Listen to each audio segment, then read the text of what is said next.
The price of freedom. 3 hearts in Madrid. Before we begin, do me a favor. If you've ever felt like you're fighting a secret battle, like and subscribe to the channel. You need to know you're not alone. The shocking hook. The rain lashed against the glass walls of Santa Elena Hospital, transforming the Madrid night into a blur of silver flashes and wailing sirens. Inside the emergency maternity ward, nurses hurried through the corridors, their slippers squeaking on the polished floor. The air was thick with a palpable urgency, the kind that forced even veteran doctors to exchange tense glances. They were preparing for a high-risk cesarean section. 3 premature babies were fighting for every minute. On a stretcher lay Aitana Ruiz, her face pale and her breathing shallow. The monitors beside her flashed warnings she was too weak to look at. Her fingers trembled as she clutched the thin hospital blanket. She had spent months hiding, surviving, pushing her body to the limit just to keep her unborn children safe. Now, every contraction felt like it could tear her apart. "Stay with us, Aitana," a nurse whispered, squeezing her hand before pushing her toward the operating room. Downstairs, the glass doors slammed open. Marcos Vidal burst in like a man possessed. His designer coat dripped rain onto the floor, his jaw clenched so tightly it cracked.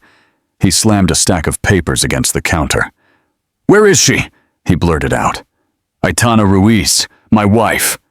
The receptionist stiffened. "Sir, she's not registered as your wife." Marcos slammed his fists on the counter. "I don't care what he put there. I want access to his room. Now." The people in the lobby stared. Security approached, trying to calm him down. But Marcos pushed them aside. His eyes burned, not with worry, but with wounded pride and ugly jealousy. A man like him couldn't tolerate the idea of losing control, much less to another man. Especially not to a richer man. Upstairs, in a private surgical information room, Hector Castellanos signed a stack of emergency consent forms with a trembling hand. His Montblanc pen slipped once. He wiped his palm against his shirt, his breath coming in short gasps. The billionaire who headed global boards of directors couldn't stay steady enough to read the risks written in black ink. He could only think of Aitana, how she had raised her children alone, how he had failed to protect her from the ghosts of his past. "Is she stable?" he asked. "Barely," the doctor replied. "We need to get them out right now." Hector ran a hand through his hair, which was damp from the rain. "Do whatever it takes. Save her and save the babies." As she stepped into the hallway, the elevator rang sharply. Marcos Vidal stepped outside. Their eyes met. Rage met ice. Hector moved first, blocking the corridor that led to the operating room.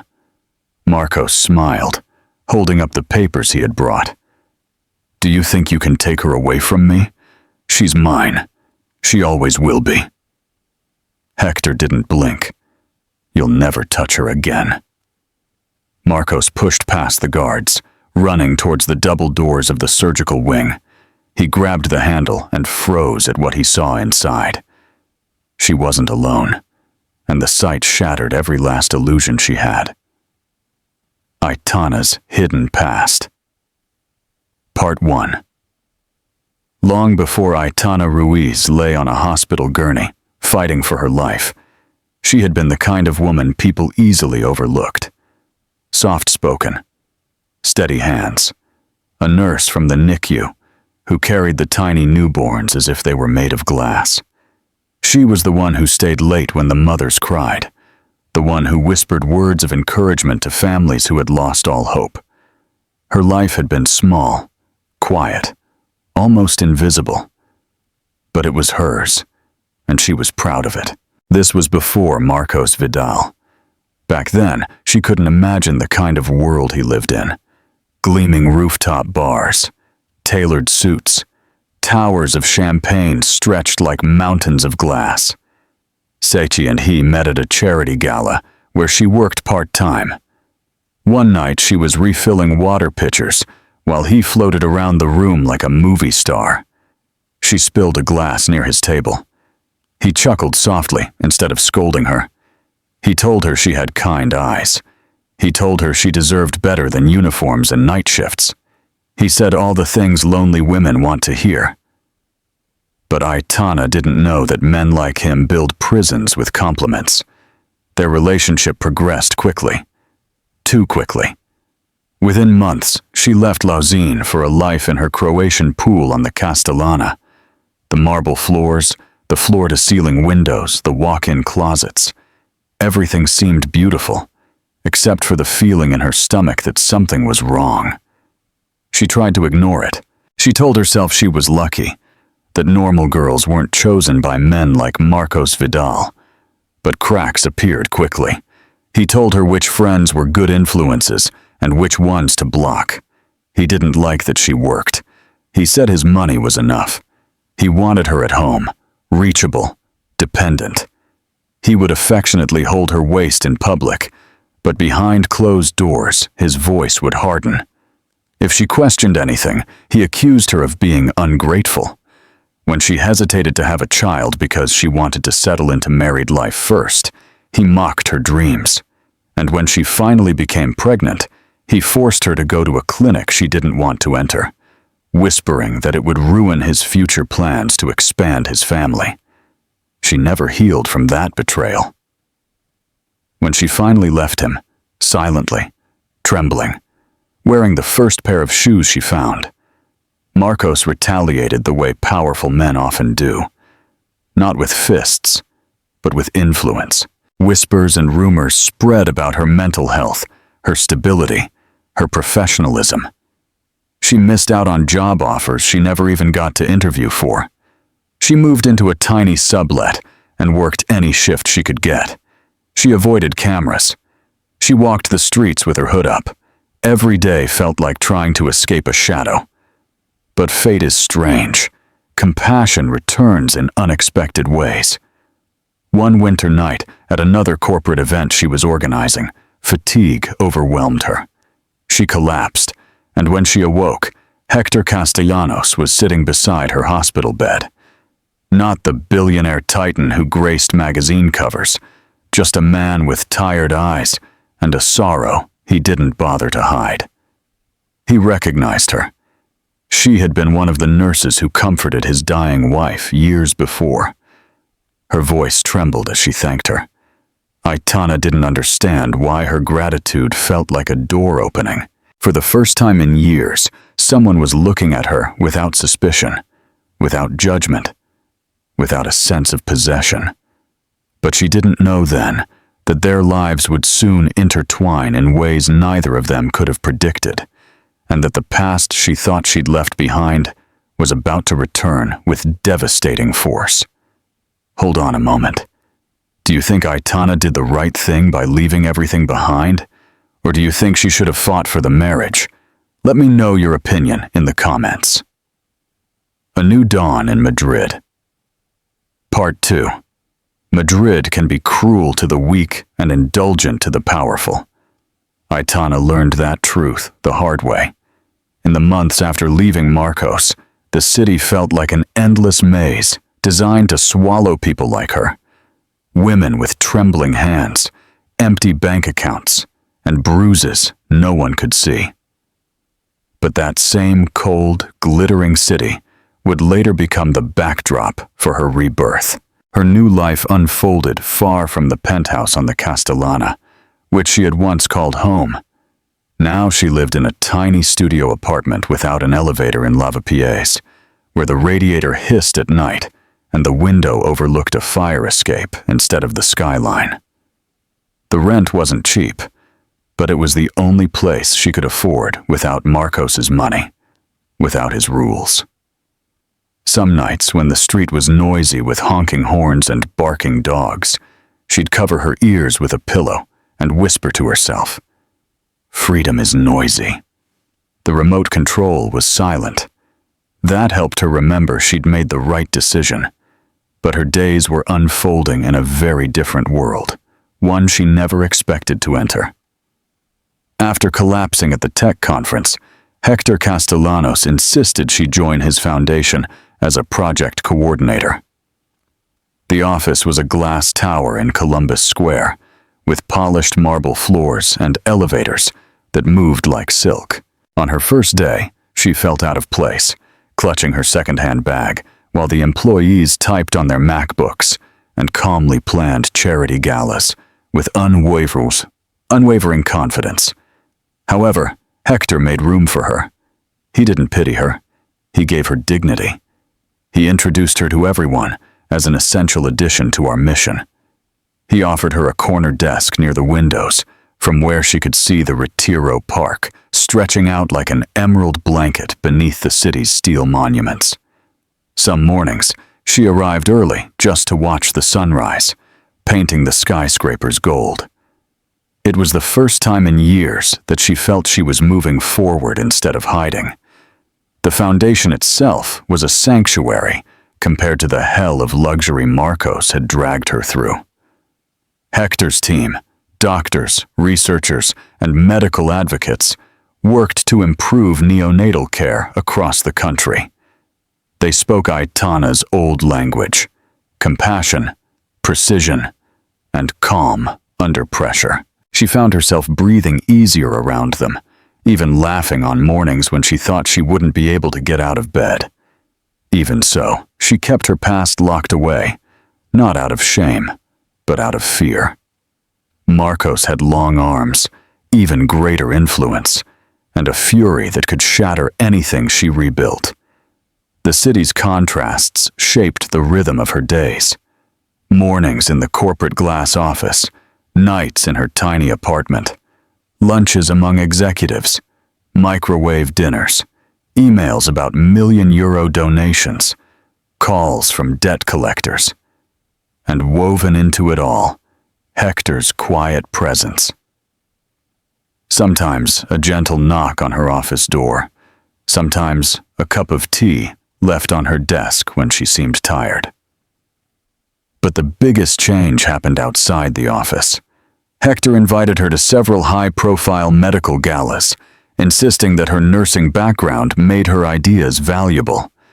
The events were held in venues she had once cleaned after hours: the Ritz Hotel's ballroom, the rooftop lounge at VP Plaza, private penthouses overlooking Gran Via. She found herself surrounded by men in tailored suits and women in shimmering gowns, feeling like an intruder in someone else's dream. But Hector never let her fade into the shadows. He stayed close, introduced her to the donors, and made sure she had a seat at important tables. His presence wasn't domineering like Marcos's. It was reassuring, like a hand stabilizing the back of a chair. For the first time, Aitana felt what security could be. What she didn't know was that Marcos, miles away in his penthouse, was watching her rise through whispers and photos, and the storm brewing inside him would soon crash into her fragile new world. And when it did, Madrid itself would feel smaller, darker, and far more dangerous. The Ghost Returns. Part 3. Marcos Vidal had always been the kind of man people whispered about, handsome in a cold, angular way, powerful in the rooms where money decided fate, and terrifyingly unpredictable when challenged. But beneath the polished exterior, there was a darker truth. Marcos didn't love people. He owned them, and losing that possession felt like a humiliation to him. After Aitana left, his life didn't immediately fall apart. At first, he told himself she would come back. Women always returned to him, especially the women he had rescued. But the days turned into weeks, and her calls went unanswered. Her emails bounced. The code on her penthouse door stopped accepting her old combination. Instead of pain, something uglier took root. Offense.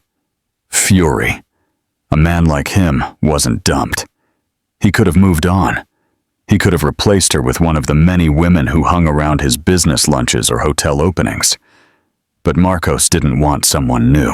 He wanted to regain control, so he struck where it hurt. Her name, her reputation. With a phone call to a friendly editor, rumors began that she had suffered, and indeed, emotional instability. A month later, the whispers spread through nursing networks.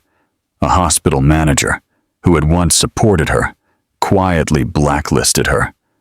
A charity director rejected her application before she even sat down.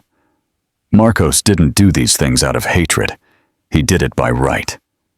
In his mind, Aitana owed him her loyalty for the rest of his life. And when he discovered that she had resurfaced, working at Hector Castellanos' foundation, looking stronger, even radiant, his sense of right twisted into obsession. At first, he monitored her discreetly.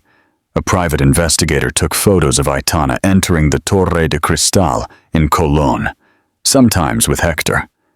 The images made something inside Marcos rot. A billionaire.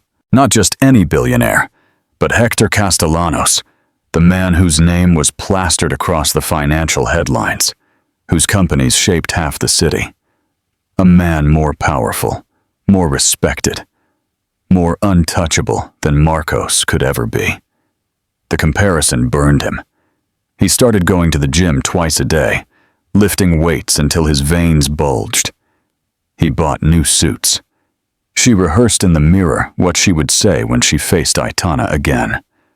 But beneath the grooming rituals lay panic, a deep, suffocating fear that Aitana had finally slipped through her fingers. She couldn't let that happen. So Marcos Escalo began contacting people from Aitana's past, former colleagues, former landlords, anyone who could provide information. He learned that she had been briefly hospitalized. He learned that she often worked late. He learned that her new job involved travel, planning, and interacting with wealthy donors. He poisoned himself with those facts, telling himself that she was using Hector, just as she had used him. When he found out she was pregnant, the cracks inside him widened so violently that he nearly tore himself apart. But then she learned the truth. The babies weren't hers. They belonged to a billionaire, and something monstrous had awakened. Instead of accepting defeat, Marcos convinced himself that the children were leverage, the key to regaining power. He could feign concern. He could pretend he wanted to protect her. If the public saw him as a devoted ex-husband trying to help an unstable and struggling woman, he could shift the narrative and destroy both Aitana and Hector with a single storyline. People underestimated how far a desperate man with money would go. Marcos contacted a lawyer known for bending the law until he screamed. He bought confidential medical records through back channels. He began to build a case that would portray Aitana as unfit, unstable, reckless, and dangerous to her own unborn children. His plan wasn't just cruel, it was surgical. Because Marcos didn't just want Aitana back under his control, he wanted to extinguish the light she had found without him. And as he prepared his next move, he whispered to himself, "She was mine first, and she'll be mine again." He truly believed it. What he didn't know was that the city he thought he ruled was about to turn against him, a devastating truth. And the woman he thought he could break forever was about to strike back with more force than he ever imagined. Don't forget to subscribe and share. Do you think Marcos has any real chance of winning this war? Leave your comment. The Declaration of War, Part 4. The night everything changed for Aitana didn't happen in a dark alley or in the privacy of a quiet room. It happened under chandeliers worth more than her old annual salary, in a ballroom packed with people who could buy and sell pieces from Madrid with a single phone call. It happened at the Castellanos Foundation's Winter Gala, an event Aitana had spent weeks coordinating. It was supposed to be her professional comeback. The night she finally felt part of a world that had once treated her like an outsider. But it had become something entirely different. The ballroom of the Ritz Hotel glittered with gold details and crystal goblets. Waiters carried trays of champagne, and Madrid's elite moved through the room, laughing softly and exchanging deals disguised as courtesy. Aitana moved among the tables, checking the floral arrangements, escorting medical donors, and ensuring the lighting was perfect. Her dress wasn't designer, but Hector's assistant had helped her find a simple, elegant, and comfortable gown, deep navy blue, with sleeves that concealed how thin she'd become. For the first hour, everything felt peaceful. Aitana even surprised Hector, who watched her from across the room as she spoke with a senator. His gaze held warmth, a question, perhaps even admiration. Every time their eyes met, something fluttered in her chest. She wasn't sure she deserved the feeling, but she couldn't deny his gentle attraction. Then the doors opened, and Marcos Vidal walked in. The air grew tense. Conversations died down. Even with Esmaquin, it seemed as if a storm had gathered around him. Shoulders rigid, jaw locked, eyes scanning the ballroom with the focus of a predator. It took him 5 seconds to locate Aitana, 5 seconds to crush the breath from his lungs. She froze. The tray she was carrying trembled. He smiled, the same smile he'd worn years ago when he first captivated her, soft on the surface, sharp beneath. "Good night, darling," he said, loud enough to make nearby guests turn around. Aitana felt her stomach sink. "You don't belong here, Marcos. Please, leave." But Marcos never left. He made a scene.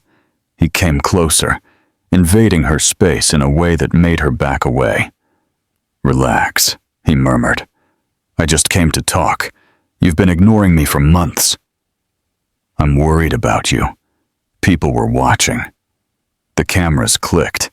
The gossip bloggers smelled blood. Aitana tried to walk past him, but Marcos grabbed her wrist, not violently, but with the confidence of a man who believed no one would dare interfere. Hector did it. He crossed the room so quickly that the guests recoiled, like curtains opening on a stage. His mere presence changed the atmosphere. Calm, yet fierce. Silent, yet commanding. When he reached Aitana, he positioned himself slightly in front of her, not blocking her, but protecting her. "Let her go," Hector said. Marcos burst out laughing. "Are you the boyfriend or just another checkbook she's using?" A murmur rippled through the crowd. Hector didn't raise his voice. Last warning, but Marcos thrived on boundaries, especially on crossing them. He turned to the nearest photographer and announced loudly, "I'm here because I'm worried about my wife. She's unstable. She's been lying to everyone here." People gasped. Aitana's chest tightened painfully. Marcos wasn't just humiliating her. He was fabricating a story. "She's sick," Marcos continued. "She shouldn't be working. She needs help." Aitana felt her whole body go cold. It was the same tactic he'd used before, the same weapon that had ruined her career. He was doing it again, but this time in front of Madrid's elite. Before she could react, before Hector could pull her away, Marcos leaned in and whispered, "Did you think you could hide from me? Take secrets to Aitana, and they'll soon be out in the open." His eyes briefly flickered down to her belly. His heart almost stopped. He knew it. Hector saw the fear on his face, and something inside him broke. He took a step forward, blocking Marcos completely. His voice was low, immortal. "Leave. Now. Because if you don't, the next headline won't be about Aitana. It'll be about you." Marcos smiled, slowly backing away. "We'll see." The damage was done. And as the whisper spread through the ballroom, Aitana realized that Marcos hadn't just appeared to embarrass her. He had appeared to declare war. And this time, she had nothing to lose. Confession and hope. Part 5. Aitana didn't remember how she left the ballroom. One moment she was standing beneath gilded chandeliers. The next, she was clutching a marble bathroom countertop, trying not to collapse. Her breath came in short, painful gasps. Her vision blurred at the edges. The noise of the gala, whispers, camera clicks, murmurs, resonated in her mind like a disturbing chorus. Marcos had done it again. He had found her. He had humiliated her. He had planted seeds of doubt in front of the very people who ultimately respected her. Her reflection in the mirror looked like a stranger. Pale face, trembling lips, eyes glazed with fear. "Not again," she whispered. "Please, not again." Her hands were trembling so violently that she had to brace them against the sink. A soft knock on the door broke the silence. "Aitana?" Hector's voice was low and controlled, but heavy with worry. "Let me in." She didn't answer. He couldn't. The door opened anyway, slowly, carefully, as if afraid of startling her. When he entered, his tuxedo jacket unbuttoned, his expression changed from concern to distress. He moved toward her, but stopped a few feet away, giving her space. "Aitana, breathe," he said gently. But breathing felt impossible. The room tilted, and the tears finally flowed. She covered her face with both hands, sinking down until she was sitting on the cold, tiled floor. Her body curled up into itself, as if trying to make herself small enough to disappear. Hector also crouched down to the floor, keeping a respectful distance. "You're safe," he said softly. "He can't touch you here." She shook her head. "It doesn't matter. He finds me. Every time. He ruins everything. Hector, I can't go through this again. I can't survive another one." His voice broke. The weight of years of fear crushed her. Hector's jaw clenched, not to go toward her, but toward the man who had done this to her. He had seen trauma before. He had lived through his own. But seeing Aitana fall apart like that ignited something fierce inside him. Aitana whispered, "Look at me." She did, hesitantly. "You didn't do anything wrong tonight. He did, and I'm not going to let him keep taking pieces of you." Her throat closed with emotion. She wanted to believe him. God, you wanted to do it. But Marco's shadow felt endless. "I'm pregnant," she finally whispered. The word escaped her lips, not as a confession, but as a surrender. Hector froze. For a moment he didn't breathe. He didn't blink. The noise from the gala outside faded completely. He looked at her as if trying to understand if she meant what he was thinking. "Are you pregnant?" Her voice was calm, trembling. Aitana nodded. Tears were flowing faster. "Triplets." Hector put a hand to his mouth. "And you were carrying this alone? I didn't want to drag you into my mess," she whispered. "You have your company, your IPO, your life. You don't need anything." "I need you alive," he said. The words spilled out before she could contain them. Her voice cracked. Just a little, enough for her to hear the truth. Aitana blinked, stunned. She had never heard despair in her voice before, not when his company faced a crisis, not when reporters hounded him. But now, because of her, he sounded like a man terrified of losing something irreplaceable. He approached, slowly extending his hand. "Let me help you. Let me protect you. You don't have to hide from me." But Aitana leaned back, hugging her knees to her chest. "Marcos will destroy you. She'll use the babies. She's dredged up rumors and the past in these babies. She'll twist everything. He always wins." Hector leaned forward, his voice low and confident. Not this time.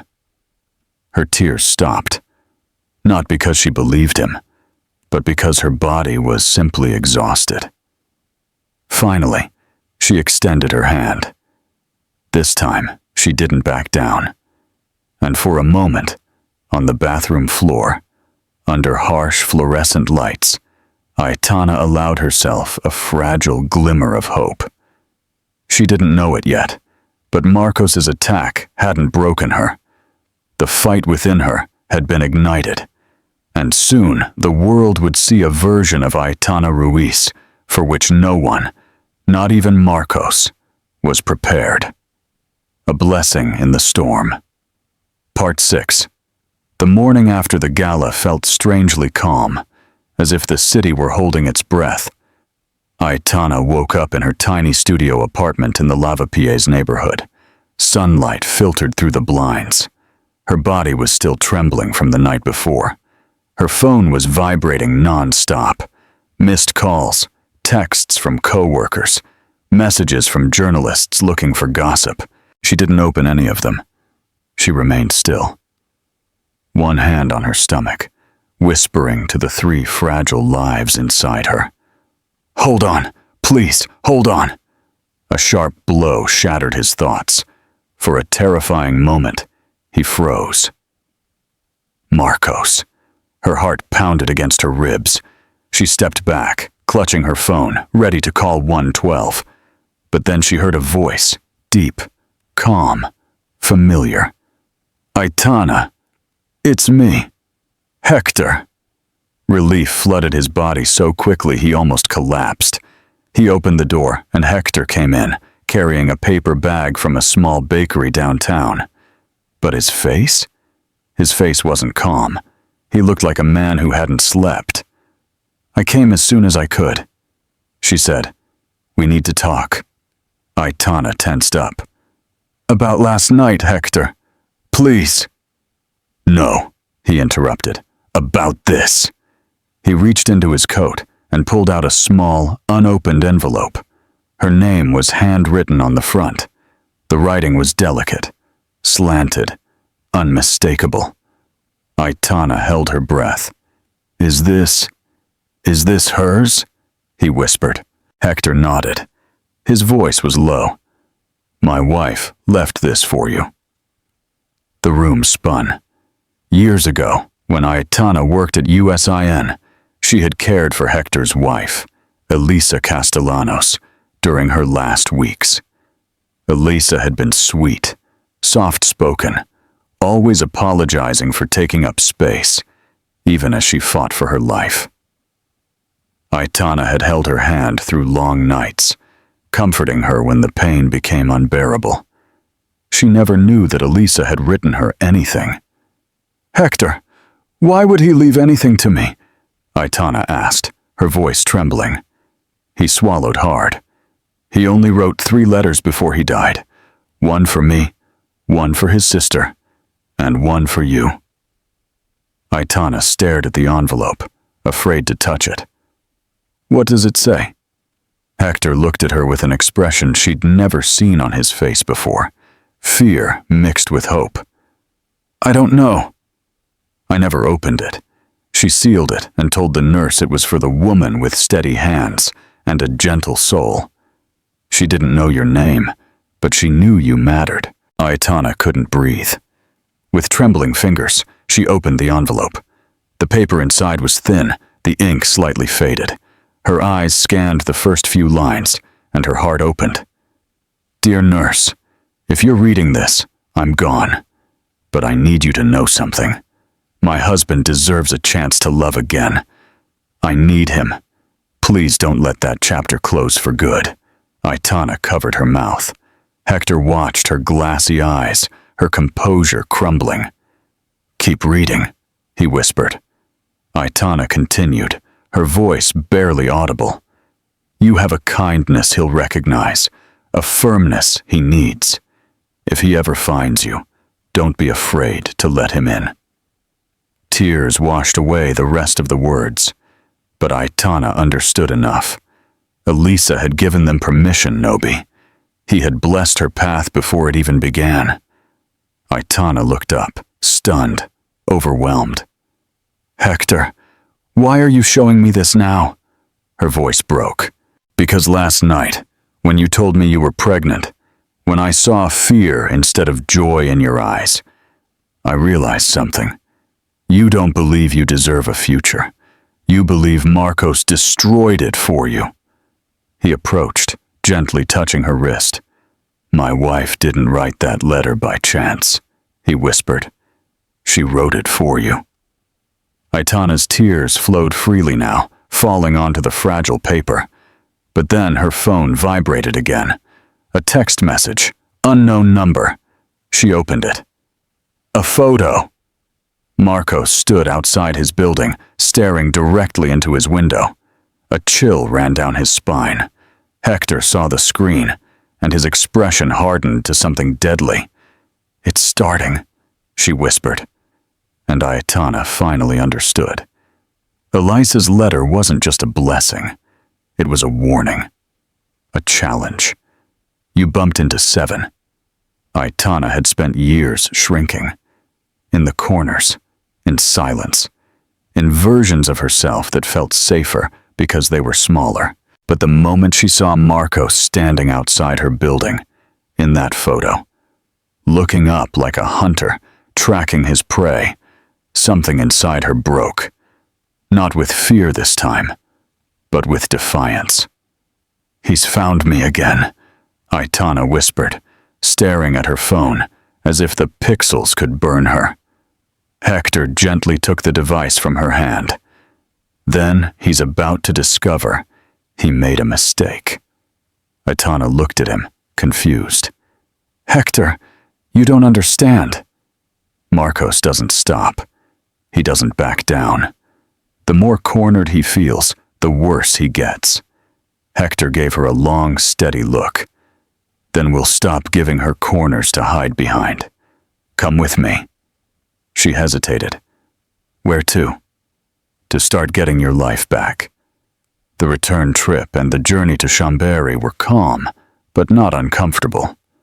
Hector drove instead of letting his chauffeur handle it. Perhaps because he didn't want another pair of eyes involved. Perhaps because he wanted Aitana to feel safe. The soft hum of the Mercedes and the glow of the passing city felt strangely protective.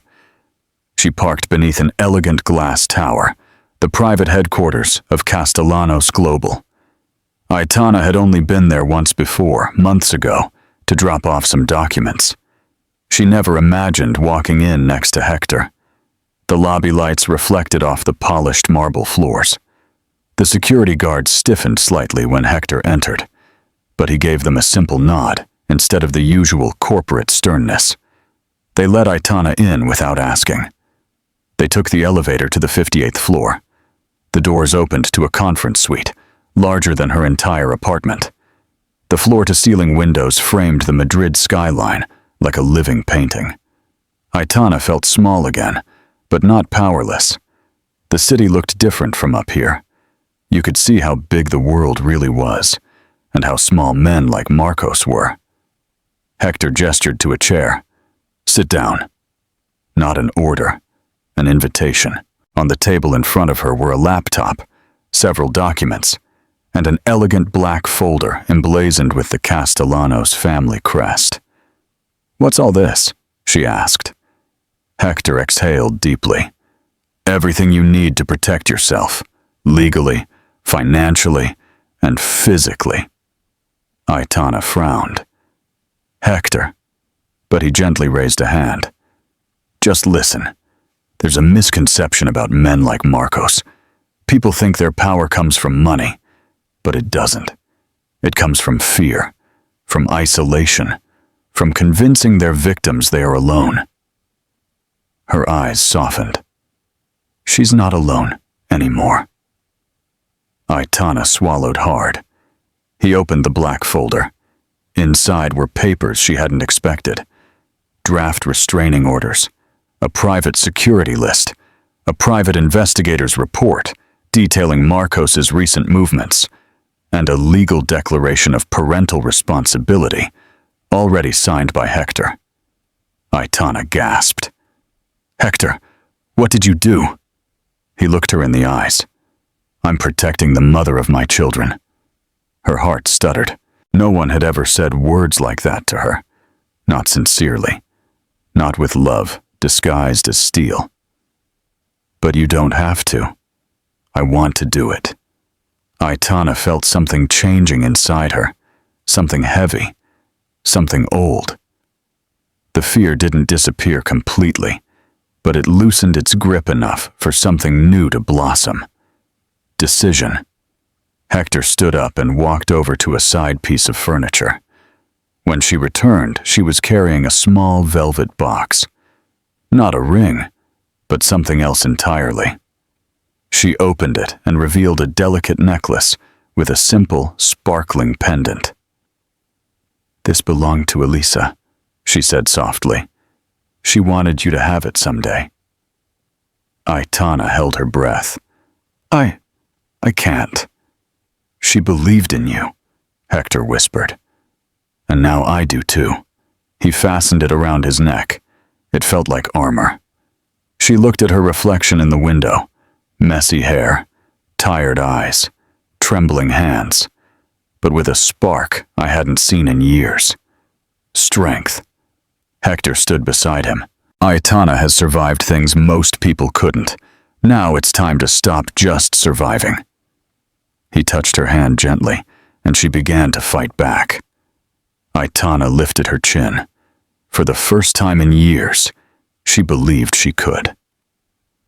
What she didn't know was that Marcos, watching from his penthouse across the river, had already seen the lights come on in Hector's office and was about to make yet another fatal mistake, underestimating the woman who thought she had broken up with him for good. "The battle has begun. Do you think Elisa's necklace will be a protection or a target for Marcos? We want to hear your prediction. The microphone is her shield." Part 8. The following week unfolded like a storm that Aitana didn't see coming, until she realized she was no longer the woman hiding from the thunder. She was walking straight toward it, chin up, heart pounding, but unscathed. Hector had orchestrated everything silently, methodically, with the precision of a strategist and the urgency of a protector. Aitana didn't know where he found the time, but he seemed determined to put an entire army between her and Marcos. And yet, for Hector, protecting her privately wasn't enough. She wanted the world to know the truth. It began with an invitation that Aitana didn't understand at first. A press conference organized by the Castellanos Foundation at the Círculo de Bellas Artes, overlooking the Gran Via. She thought it would be about a new neonatal program, something medical or charitable. Instead, she walked into a place filled with reporters, donors, cameras, and such intense attention that it felt as if the very air was waiting for something explosive. She nervously tugged at her sleeves. "Hector, what is this?" He didn't answer immediately. He adjusted his cufflinks. "Mont Blanc," she guessed, before turning to her with an expression she'd never seen on him before. A mixture of purpose and quiet fury. "It's time," she said. "People need to hear the truth from you, not from him." Aitana held her breath. "No. Hector, I can't. If Marco sees me up there, that's the point," she said softly. "He won't own your story anymore." Her pulse quickened. "But the pregnancy, we won't reveal anything you're not ready for," she promised. "But what about the rumors she spread at the gala? The comments, the lies?" "Aitana, you deserve a voice." She didn't think she had one, but when Hector offered her his hand, firm and warm, she took it. They walked together to the front of the room. The lights were bright. The murmurs grew louder as the cameras clicked rapidly. Aitana felt her throat close up, but Hector stayed just to her right, close enough for her to feel his presence, but far enough away for her to speak for herself. A journalist shouted, Miss Ruiz, it's true that your ex-husband claims you're mentally unstable. Another voice. Is he using the Castellanos Foundation to rebuild his image? A third. Is it true that she disappeared for months? Why? The barrage hit her like bullets. Aitana almost stepped back. Then she remembered Elisa's letter in her bag. The words said he had a gentle soul and that Hector deserved a chance to love again. That small piece of paper felt like a shield. He leaned toward the microphone. My name is Aitana Ruiz, she began, her voice unsteady but audible. And I'm here because someone has been trying to decide my story for me. The room fell silent. Aitana continued. Her voice grew stronger as she spoke. For years I lived in fear of Marcos Vidal. Behind closed doors, he controlled my finances. He isolated me, manipulated my medical records, and spread lies when I finally found the courage to leave. A ripple effect swept through the crowd. Aitana swallowed hard, but continued. I stayed silent because I was ashamed, because I thought no one would believe me. Last week at the gala, he approached me publicly. He humiliated me. He tried to suggest that I was unstable. She paused. Hector watched her, his jaw clenched, ready to intervene. But she raised a hand. I'm not unstable, she said firmly. I'm a survivor. For the first time, I'm choosing myself. I choose to speak, and I choose to say her name, not because she deserves attention, but because I deserve freedom. Camera flashes exploded. Aitana's heart was pounding. Something inside her suddenly opened, not like a rupture, but like a shell falling away. She stepped back from the microphone, trembling. Hector placed a hand on the small of her back. You were perfect. But before Aitana could reply, someone shouted from the entrance. Well, isn't this sweet? The room turned. Marcos Vidal was there, smiling, confident, flanked by two lawyers. Aitana's blood ran cold. Hector stepped in front of her instantly. The confrontation they had feared was happening. Here, in front of all the cameras in Madrid. And Marcos's next words made the tension in the room drop. You forgot to mention the most important part of your story, Aitana. Tell them who got you pregnant. Gasps filled the room. Aitana felt the floor move beneath her feet. Hector stiffened beside her. But the real shock was this. Aitana realized that Marcos had planned this moment all along. The Last Attack, Part 9. For a moment, the world stopped moving. Cameras froze mid-click. Coffee cups remained half-raised. Dozens of reporters stared wide-eyed at Marcos Vidal, their pens trembling, hungry for scandal. Aitana felt her stomach twist so violently that she had to grab the podium to keep from collapsing. Marcos's voice, smooth yet venomous, echoed through the room like a malevolent bell. Go on, Aitana, he mocked. Tell them who the father is. Aitana's throat closed up.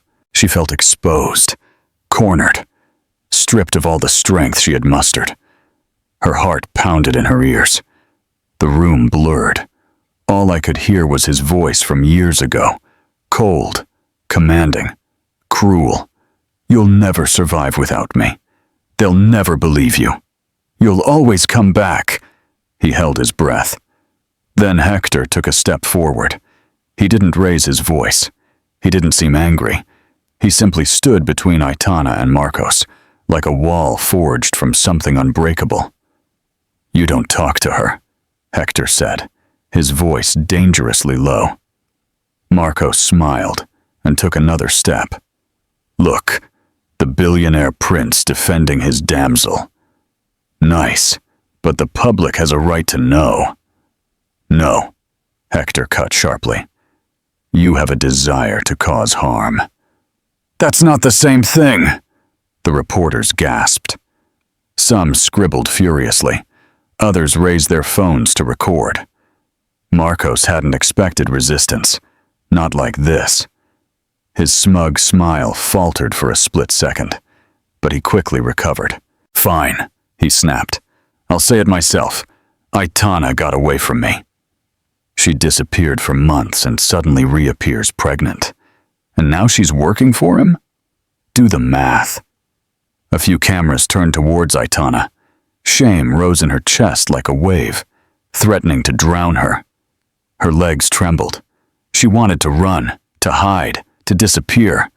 But then she saw Hector's reflection in the window behind the crowd.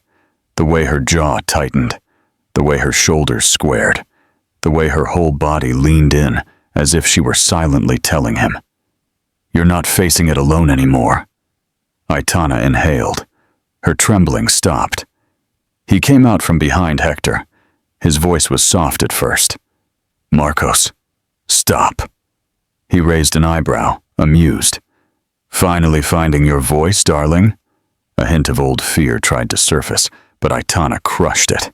"No, I'm finding yours, the one you used to silence me all those years." She lifted her chin. "Yes, I'm pregnant. Quadruplets." Her voice trembled, but she carried on. "And no, they're not yours. They never were yours. You lost the right to my life a long time ago." Hector swallowed hard behind her. The reporters leaned forward. Breathless, Aitana continued, louder now. "I didn't hide because I was ashamed. I hid because I was afraid. Afraid of you. Fear of the man who controlled my life so tightly I couldn't breathe." Her voice broke. "But I'm not afraid anymore." A murmur of support rippled through the room. Marcos's face darkened. "Do you think this changes anything?" He snapped. He held up a folder. "I have medical records, proof of instability. Proof that she's unfit. Stolen records." A voice shouted from the back. Everyone turned around. A woman in her 60s with silver hair and sharp eyes stepped forward. Elena Montalban, Hector's lead lawyer, known in Madrid's legal world as a hurricane in heels, held her own folder. "Those files were purchased illegally. We have documentation, timestamps, witness statements, and digital forensic analysis that directly link the acquisition to you, Mr. Vidal." Marcos blinked. Elena continued, her voice like steel wrapped in velvet. "Interfering with medical privacy is a serious crime. So is harassment. So is stalking." The cameras flashed wildly. Marcos stammered. "This is ridiculous." "He's lying. I'm being set up." "No," Aitana said quietly, cutting him off. "You set a trap for yourself." Hector stood beside her. Not in front. Next to it. Same. Solid. Present. He spoke calmly, each word measured. "Leave her alone, because from this moment on, every move you make, every threat, every whisper will be recorded, reported, and prosecuted." Marcos looked at them both. For the first time, Aitana saw something in his eyes she had never seen before. Fear, but he masked it with a grimace. "This isn't over." Hector leaned in close enough for Marcos to hear. "It is." And as security approached Marcos, the cameras flashed like lightning. The room erupted because the world had just witnessed the beginning of his downfall. What did you think of Aitana's move? Comment if you think lawyer Elena delivered the final blow to Marcos. La Viri, the violation of freedom. Part 10. Marcos Vidal did not disappear silently after the press conference. Men like him, those whose egos shatter more loudly than glass on marble, do not. The moment security escorted him out, the reporters swarmed. Cameras popped like fireworks as he pushed them aside, muttering curses that Aitana couldn't hear. But it wasn't necessary. She knew that look in his eyes. the look of a man who feels humiliated, cornered, and dangerously unpredictable. That night, Aitana sat in Hector's car, her hands trembling in her lap. The city lights spread across the windows like golden scratches, and each passing block tightened the knot in her chest. Hector kept looking at her, worry etched into every line of his face. "You don't have to talk," he said gently. "Just breathe." But breathing felt like swallowing broken glass. "Hector, this is going to get worse," she whispered. He didn't disagree. Instead, he reached across the console and interlaced his fingers. "Whatever happens, you won't face it alone." She wanted to believe that. She desperately wanted to believe that this wasn't one of those moments when hope slipped through her fingers just when she needed it most. But Aitana had survived Marcos before, and she knew the storm inside her wouldn't subside. It was exploding. When she finally arrived at her apartment, Hector didn't leave. He insisted on going upstairs with her. The hallway lights flickered as they approached her door. Aitana noticed something immediately. Her doormat was crooked, just a little, but she never left it like that. His heart raced. "Hector," she whispered, stepping back. "Someone's been here." He stiffened, positioning himself in front of her before gently testing the doorknob. Unlocked, Aitana held her breath. Hector opened the door slowly. The apartment was dark, too quiet. Then, when she turned on the light, they both froze. The place hadn't been ransacked. Nothing had been stolen. But every drawer was open. Every closet door was ajar. Every photograph was face down. A wordless message. A violation far deeper than robbery. Aitana's knees buckled, and Hector caught her before she fell to the ground. She covered her mouth with both hands, trembling violently. "He was here," she whispered. "He came here."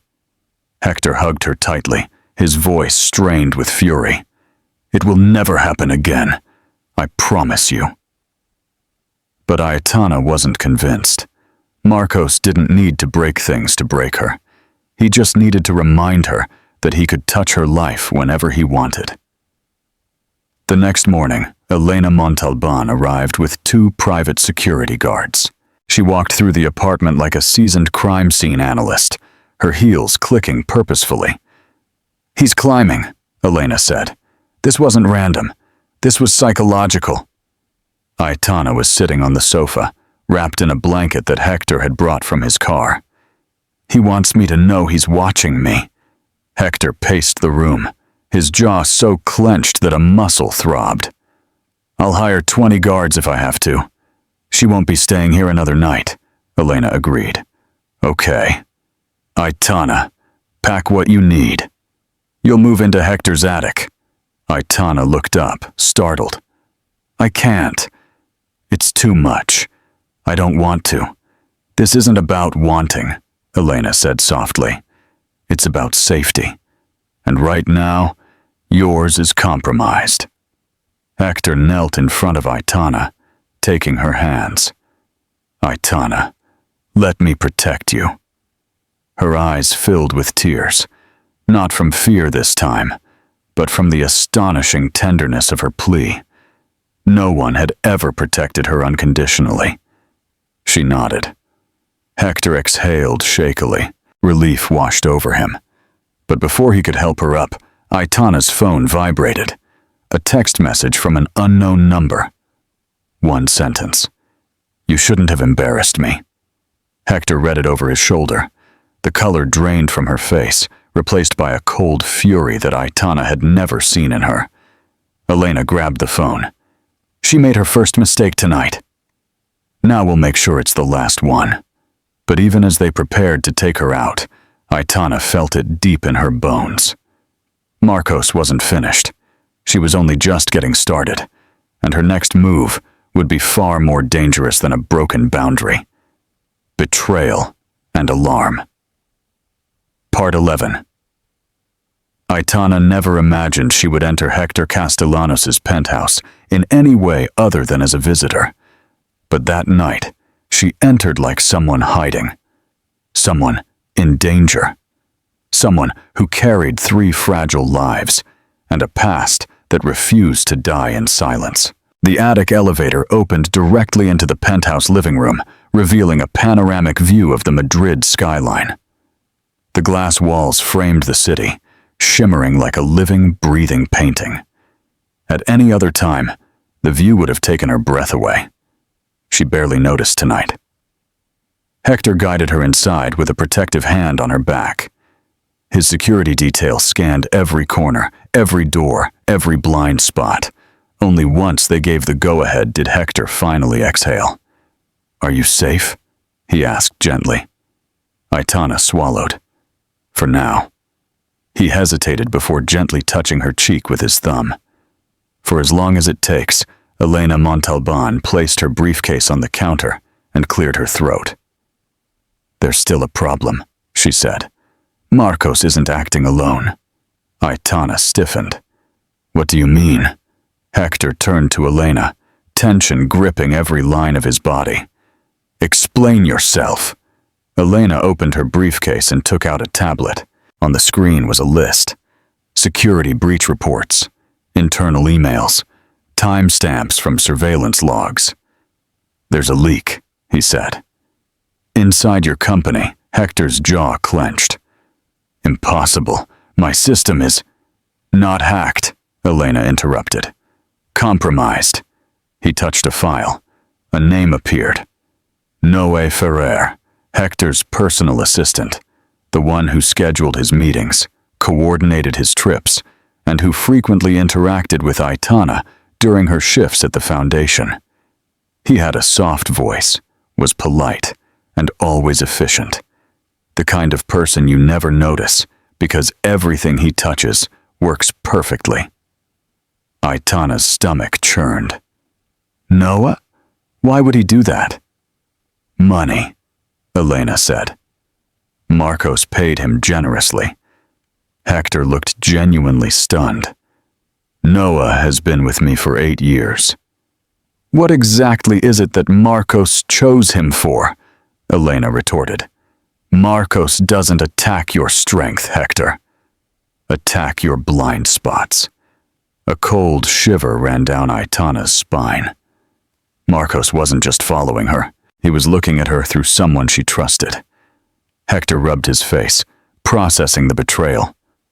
"What did Noah give her?" Elena hesitated. "Your schedule, Aitana's medical appointments, and the building access logs." Aitana held her breath. She knew when she would be alone. Elena nodded grimly.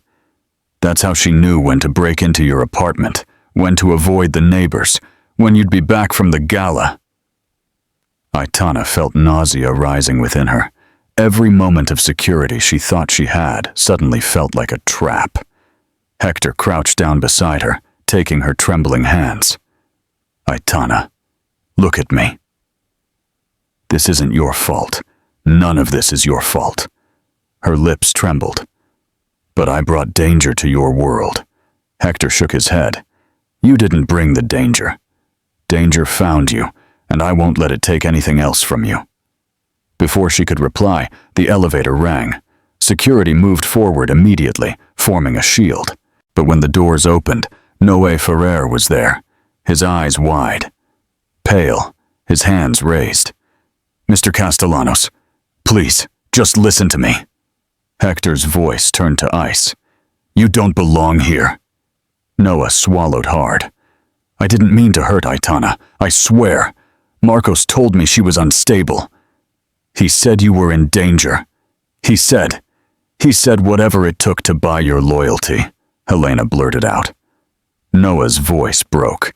He hadn't known it would go this far. She didn't know he would break into her house, or that he would follow her, or that he would threaten her. Aitana stood up slowly. "Noah, why would you believe him? After everything Hector has done for you." Noah's shoulders slumped. "Because he showed me something. Something about babies." Hector stiffened. "What?" Noah's voice trembled. He said one of them might not survive. There are complications you don't know about. Aitana's heart stopped. What complications? She choked. Noah looked at Hector, then at Aitana, guilt drowning his features. I didn't want to tell you like this, she whispered. But the latest ultrasound report, Marcos got a copy before you did. Hector's face drained of color. Aitana clutched her stomach, panic rising like fire. What did he see? She asked. Noah's response shattered the room. Baby B's heart is fighting. Aitana's legs buckled. Hector caught her before she fell, and everything in the world suddenly shrank to 3 fragile heartbeats inside her. 3 tiny hearts, and one of them was fighting for survival. What a revelation! Do you think Baby B can survive all this stress? Leave us a comment with your thoughts. Baby B's face looks like 12. Aitana's world tilted. Not to one side. Not slowly, but violently.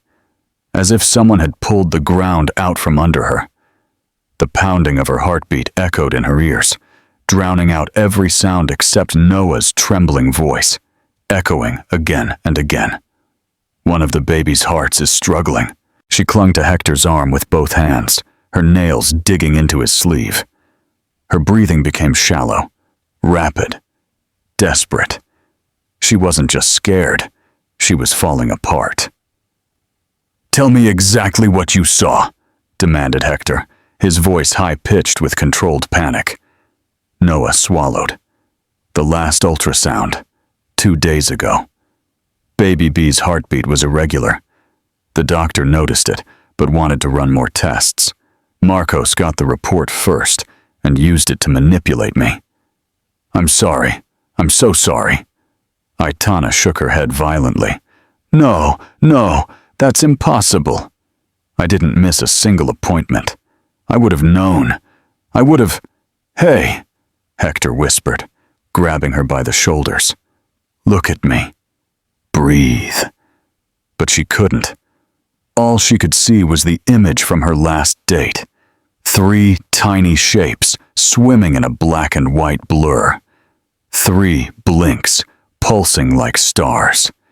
She had memorized every heartbeat, every flutter, every hope. Now, one might be fading away. Call Dr. Gomez, Hector ordered, turning to his security team. Now tell him we're going to the hospital. Noah stepped forward, trembling. Mr. Castellanos, please, let me help. I never meant for this to happen. Let me fix it. Hector didn't raise his voice. He didn't have to do it. You'll fix this by leaving my house and praying that Aitana never sees your face again. Noah lowered his head. Shame completely engulfed him, and he backed away toward the elevator. The door slid shut like a final sentence. Aitana's legs went weak again. Hector caught her, lifting her effortlessly into his arms, as if she weighed nothing. We're leaving, he murmured against her hair. Right now. The trip to Santa Elena Hospital felt endless. The rain blurred the windshield. The traffic lights faded into red. Aitana kept a hand on her stomach the whole time, whispering through her tears. Hang on, darling. Please. Hector was driving like a man possessed, his jaw clenched, his knuckles white around the steering wheel. He kept looking at her, his heart breaking with every sob, every tremor of her lip. He had seen them hurt before. Fear, exhaustion, humiliation. But never this. Never a terror that came from within her, threatening the very souls growing beneath her ribs. When they arrived at the hospital, the nurses rushed them in immediately. Hector carried Aitana through the doors, ignoring the camera flashes outside, reporters already swarming around the staged press event. Inside the dimly lit ultrasound room, Aitana lay on the examination table, her gown rustling beneath his palms. His breath trembled as the cold gel touched his skin. The machine sprang to life. Hector held her hand tightly, his thumb brushing against his knuckles. Dr. Gomez, a woman in her 50s with steady eyes, moved the probe through Aitana's abdomen with experienced calm. But Aitana could see the tension in her jaw. "Please," Aitana whispered, "tell me they're okay." "Let me take a closer look," the doctor murmured. The seconds passed like years. Then he spoke. "BBA, very strong heartbeat. BBC, steady and rhythmic." He paused. Hector's grip on Aitana tightened. "And BBB?" Aitana gasped. The screen flickered. A weak, irregular flapping sound appeared. Dr. Gomez exhaled. "The BBB heartbeat is irregular, but it's there. It's weaker than it should be. We need to monitor closely and initiate immediate intervention." Aitana burst into tears. Relief, fear, everything colliding. Hector rested his forehead against hers. "They're still fighting," she whispered. "All three of them. But what caused it?" Aitana cried. "Did I do something wrong? Was it the stress?" "Marcos, no," Dr. Gomez said firmly. "This isn't your fault. This can happen in multiple high-risk individuals. What matters is that you came now." He placed a gentle hand on Aitana's arm.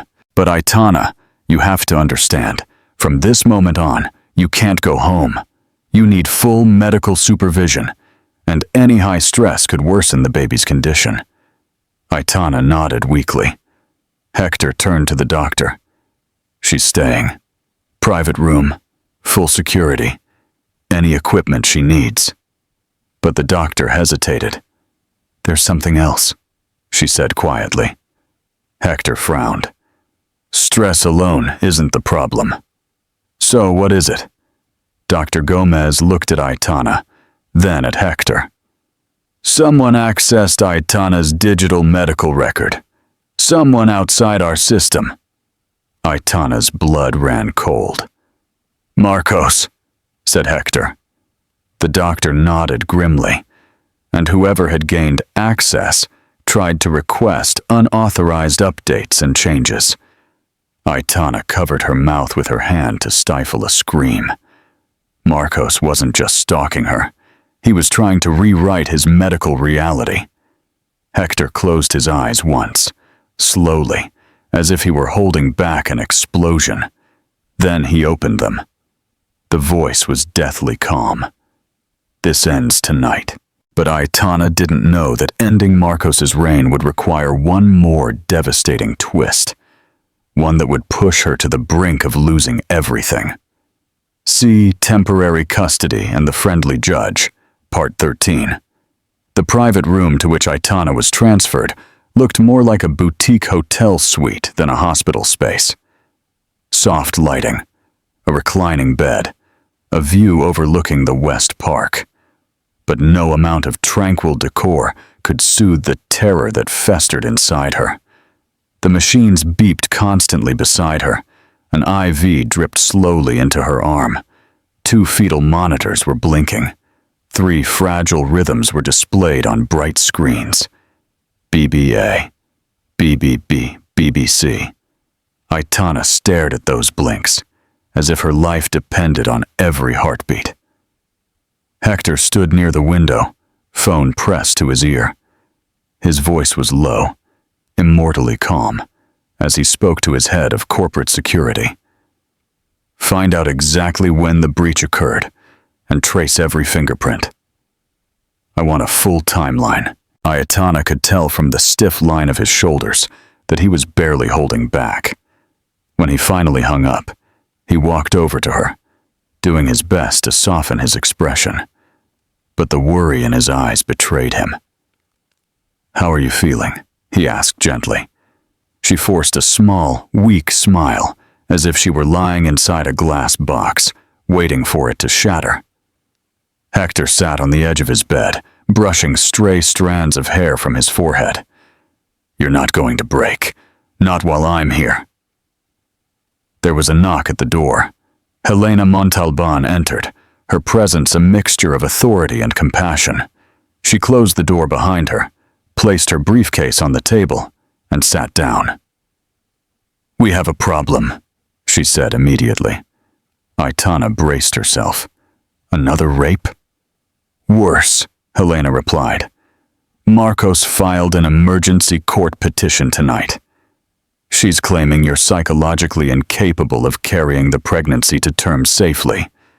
Aitana gasped. "What? How? How could she do that?" "She forged medical documents," Helena said calmly. "Some that Noah should have helped provide." Hector cursed under his breath. Helena continued. "She's using the stressful episode at the gala, plus the recent medical complications, to argue that the babies are at risk under your care. She's requesting temporary medical custody." Aitana felt the room spin. "Custody? That's crazy. Does he want legal control over my pregnancy?" Helena nodded gravely. "Which would give him access to every medical decision and the right to overrule yours." Aitana instinctively clutched her stomach, protective panic rising like wildfire. He can't take my babies. He can't control me again." Hector stood up abruptly, his voice steely. "He won't. Never again." Helena raised a hand. "We can fight this, but that's not the worst part." She slid a document onto the table. "Marcos has convinced the court to send a welfare evaluator here tonight." Aitana's blood ran cold. No, I can't. I can't handle something like this right now. If I'm forced to talk, if I panic, my stress could harm the babies." "That's what he's hoping for," Helena said softly. Hector paced the room like a caged lion. "He wants to drive her to a nervous breakdown, so the evaluator will write a report against him." Aitana felt tears stinging behind her eyes. "Why is he doing this? Why go this far?" Hector turned to her, his voice trembling with anger and fear. "Because losing control of you wasn't enough. He wants to destroy you." Another knock on the door.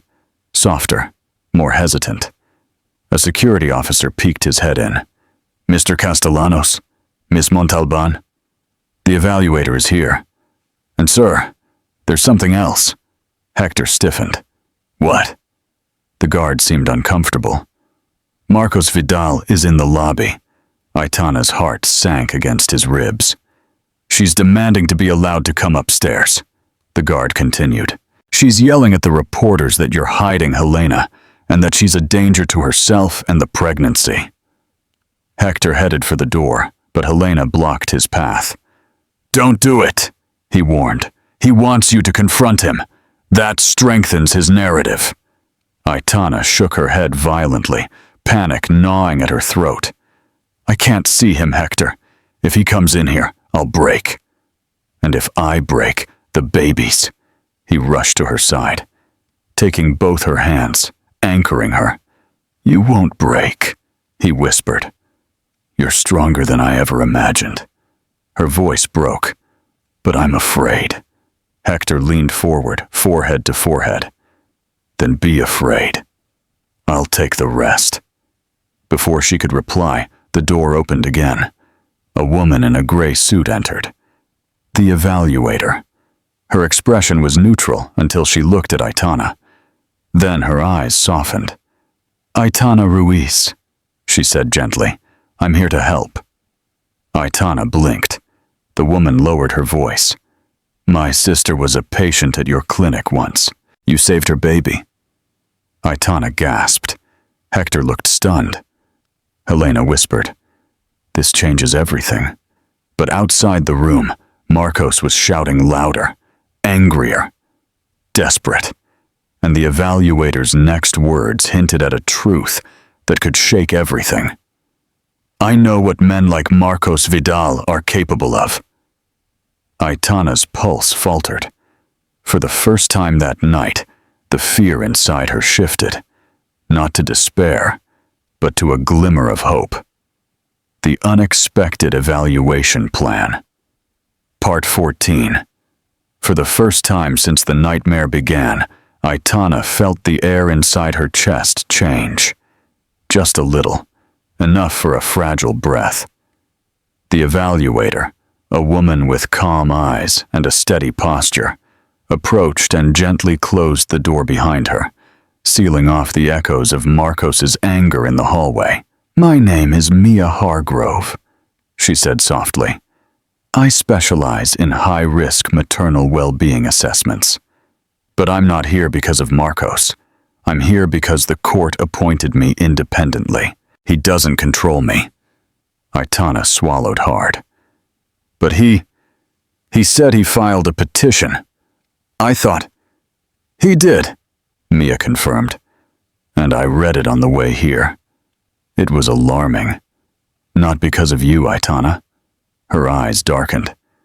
"But for him." Hector stood by the bed, his arms tightly crossed, every muscle tense with suspicion. What exactly did he tell the court?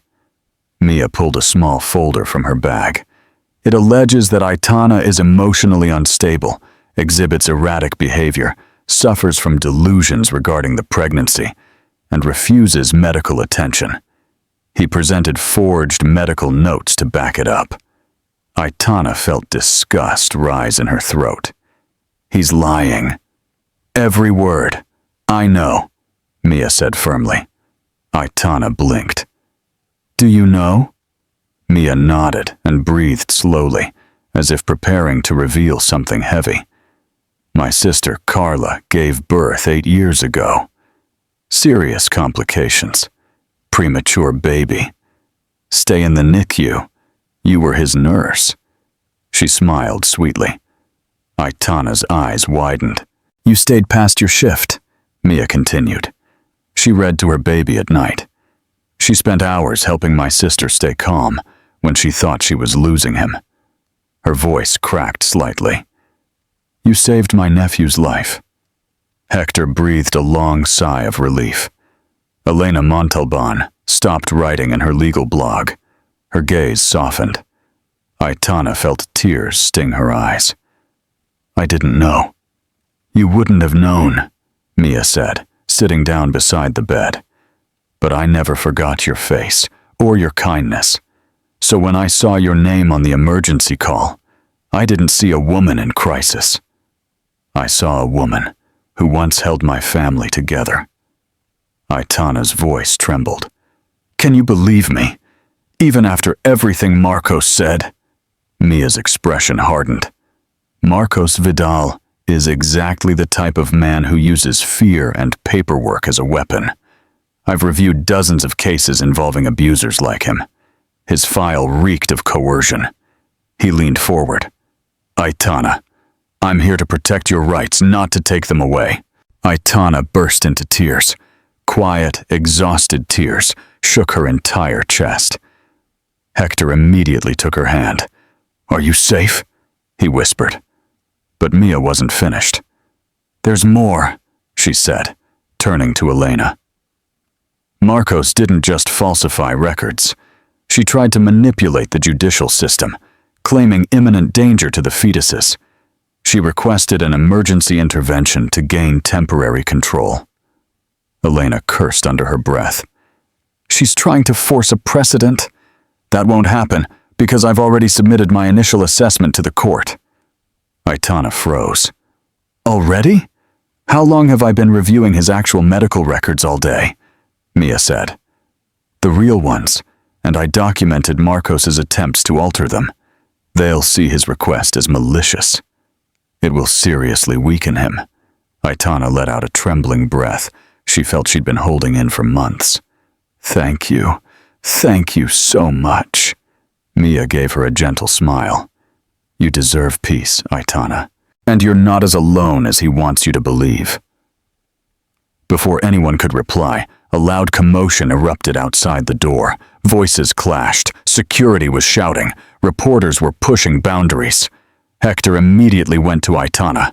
His protective instinct kicked in. "What now?" A guard burst in. "Mr. Castellanos, Mr. Vidal refuses to leave the premises. He is demanding access to Aitana's room." Aitana's heart skipped a beat in terror. Elena stood up quickly, her eyes blazing. "This ends tonight. Mia, stay with Aitana. Hector, come with me." But Mia placed a hand on Aitana's trembling hands. Her voice dropped to a whisper. "Aitana, you need to hear this. Marcos didn't come here just to harass you tonight." Aitana stiffened. Mia hesitated. Then she said the words that made Aitana's blood run cold. "He's requesting an emergency order that would require you to undergo a psychiatric evaluation while in custody." Aitana gasped, clutching her stomach. Hector froze mid-stride. "Does she want to commit you?" Mia whispered. "Immediately. The breaking point, part 15. Aitana's pulse exploded in panic, sharp, suffocating, primal. It flooded her entire being. Hospitalized.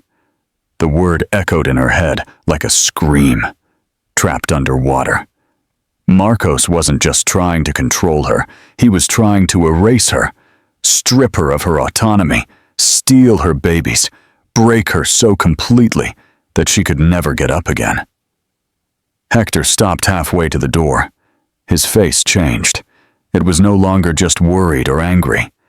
Something colder, sharper, much more dangerous settled behind his eyes. "No one," she said softly, "will ever put Aitana in a psychiatric hospital. Not while I'm alive."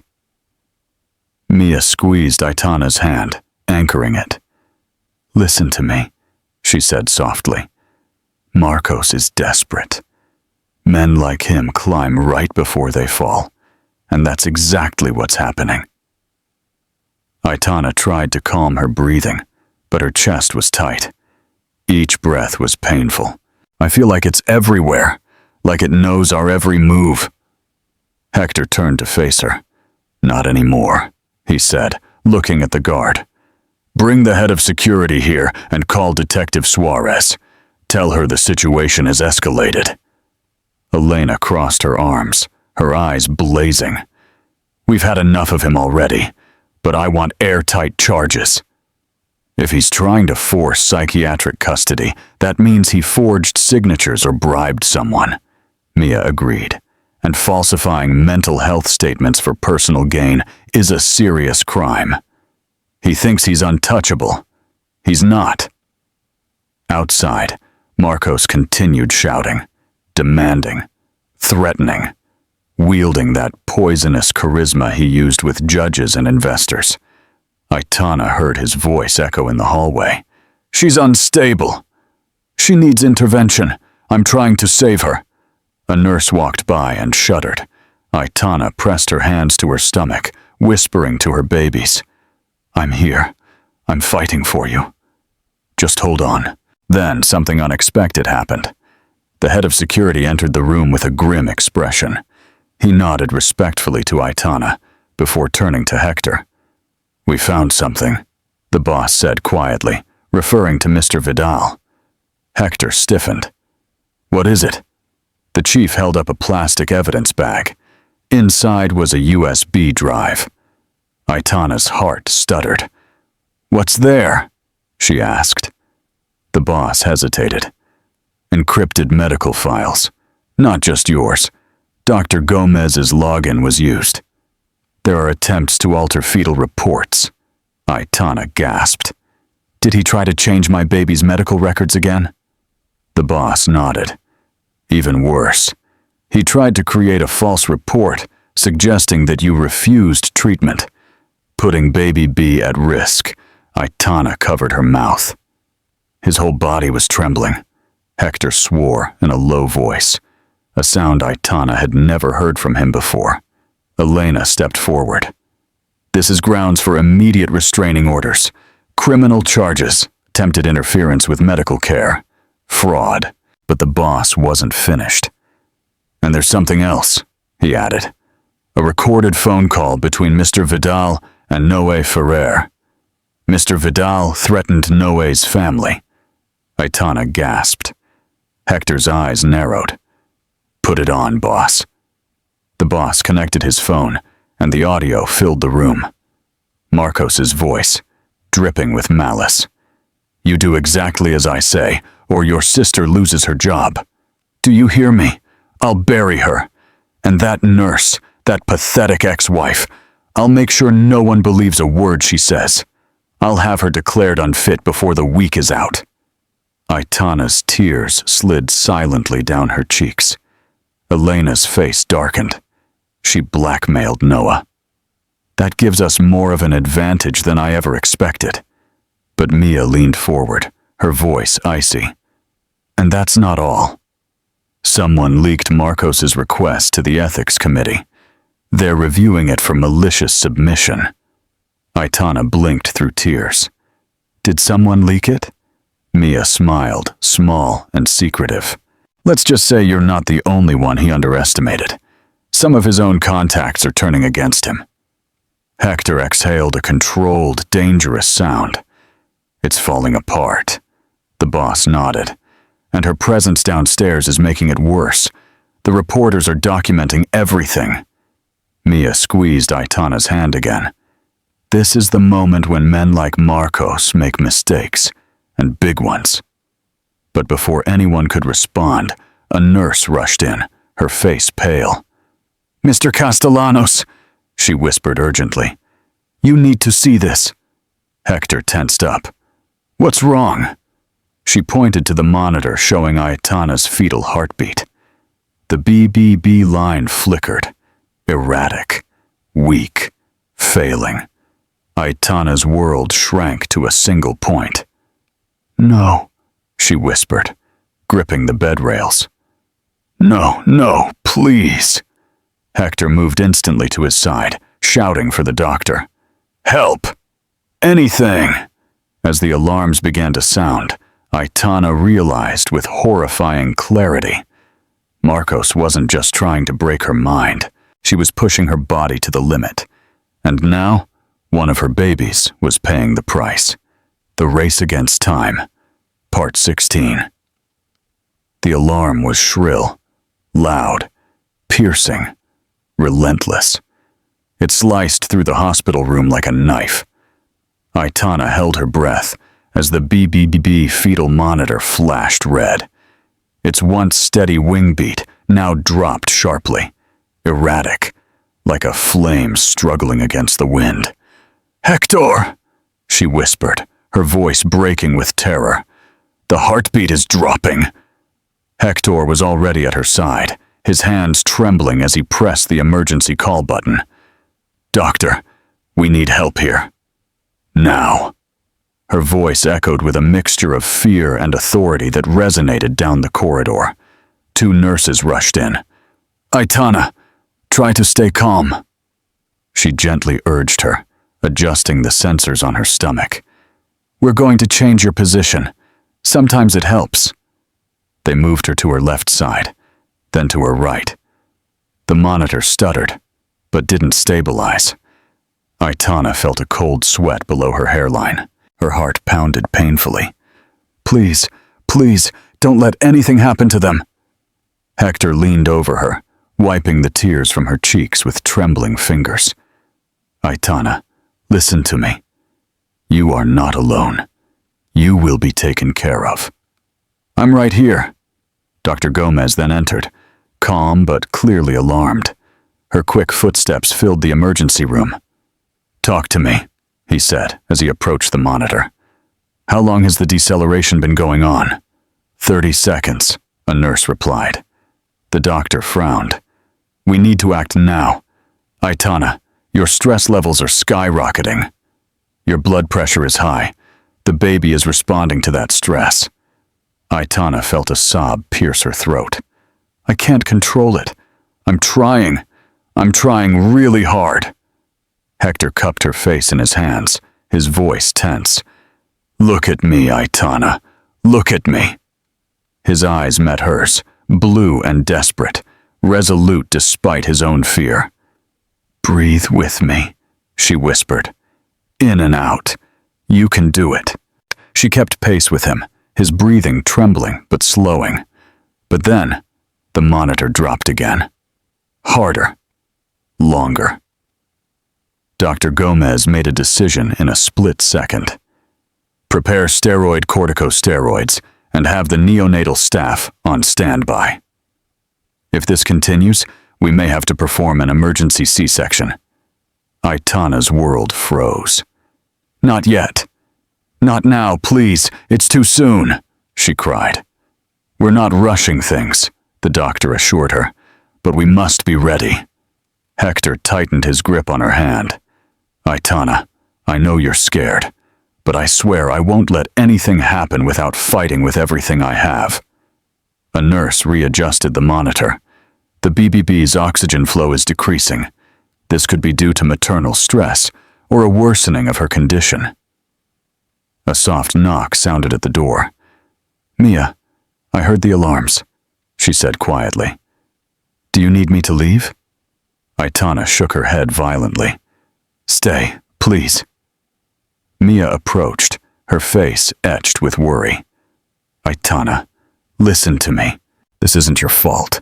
Do you hear me? Not now. Not ever. But Aitana's mind spiraled out of control. Marcos's voice echoed in his skull. Unfit. Unstable. Dangerous. She covered her face with both hands. He's doing this. He's killing them. He's killing my baby.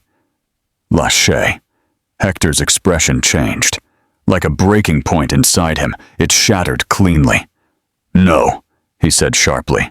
Marcos didn't cause this. He caused the stress. But the medical condition? That's nature. And you fought against her every day. You kept them alive. Aitana shook her head weakly. But I'm not strong enough. I don't think I am. Hector leaned closer, his forehead touching hers. You are the strongest person I have ever known. You survived what no one else could. These babies, they know your strength. They've held on all this time thanks to you. Her breathing slowed, enough for the BBB monitor to flicker upward. Not stable, but not fading either.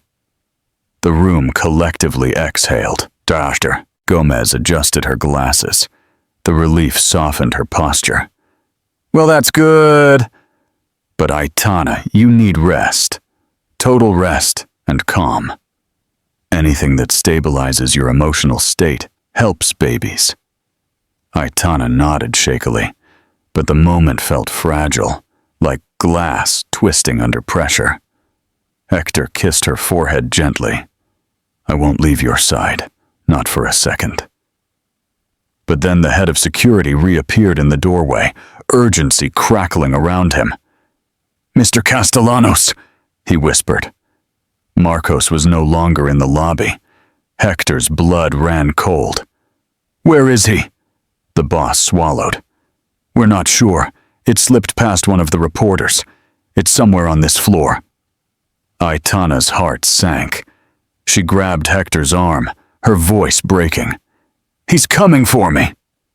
Hector turned toward the hallway, now without fear in his eyes. Only fury, and the promise of war. Because if Marcos Vidal dared to take even a single step closer, it would be the last mistake he'd ever make. The capture and the final scream, it seemed. The moment the boss said, "The words are somewhere on this floor," every instinct in Aitana's body screamed danger. Her pulse was beating so strongly that the fetal monitors flickered in response, and she forced herself to breathe, terrified of causing another drop in the BBB's heart rate. Hector moved instantly, positioning himself between Aitana and the door, as if expecting Marcos to burst in at any moment. "Chief, lock down the entire wing," he ordered. "No one enters without my or Dr. Gomez's authorization." The chief nodded sharply and disappeared down the corridor, his voice already echoing orders to hospital security. Mia approached Aitana, placing a reassuring hand on her arm. "Remember what the doctor said. Your safety and calm are the most important thing. Let us handle it." Aitana nodded, though her whole body was trembling. "He won't stop," she whispered. "Not until he gets what he wants." Hector turned to her, his eyes burning with fierce protectiveness. She was about to learn what had led her to choose the wrong people to terrorize. Before Aitana could reply, a commotion erupted outside. The sound of hurried footsteps, raised voices, the sharp barking of security commands. Hector stiffened, listening intently. The nurse rushed in, pale and breathless. "He's at the far east end of the wing, trying to open the patient's doors." Aitana's stomach churned. "He's trying to get into the rooms." The nurse nodded shakily. "He's shouting your name and threatening the staff." Hector's hands clenched into fists. "I'm going out." Aitana grabbed his wrist. "No, Hector." "Please, if he provokes you, he'll twist it. He'll say you attacked him, that you're dangerous." Her voice broke. "He wants you angry. He needs you angry." Hector softened, leaning down to kiss her forehead. "I won't give her what she wants. I'll give her what she deserves." Mia spoke first. "Wait, let me go first." Both Aitana and Hector stared at her. Mia explained. "Marcos's tactic is psychological escalation. He's waiting for a confrontation with someone he can provoke, especially Hector. But he's not waiting for someone like me. Someone calm. Someone she can't intimidate." Aitana shook her head. "It's dangerous." Mia held up a small badge. "Her official evaluator credentials. And I'm not afraid of men who hide behind paperwork and anger." She slipped out of the room before any of them could protest. Hector stood near the door, listening, ready to bolt at the slightest sign of danger. Aitana clutched her sleeve, praying silently. Moments later, Mia's voice drifted down the hallway. Calm, firm, authoritative. "Mr. Vidal, this behavior is inappropriate. You need to stop." Marcos's response was like poison. "Who the hell are you?" "I'm the court-appointed evaluator," she said. "And your actions tonight are being documented." A long, tense silence. Then Marcos's voice exploded, unhinged. "Don't lecture me. She's my wife. She's sick. She's dangerous. She's—" "No," Mia cut sharply. "What I see is a man spiraling out of control. A man who is endangering staff, patients, and the woman he claims to love. This ends now." Hector peeked into the hallway just enough to see what was happening, but stayed where Aitana begged him to. Nearby, but not involved. Marcos stood at the far end of the corridor, his hair disheveled, his tie hanging crooked, his eyes bloodshot with fury. Security surrounded him, waiting for a signal to intervene. He saw Hector and snapped. "Do you think you can take everything from me? My wife, my future, my life?" He pointed at Aitana's door. "She belongs to me, not to you." Hector remained unfazed. "Aitana doesn't belong to anyone." Marcos lunged forward. Security immediately confronted him. She struggled, shouting, "Aitana! Aitana! He's lying to you.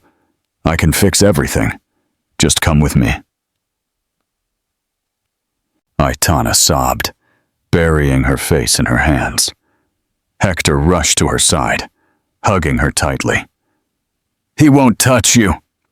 He won't even breathe near you again." Down the hall, security finally subdued Marcos, handcuffing him as he continued to kick and spit like a wild animal. Mia returned, breathless.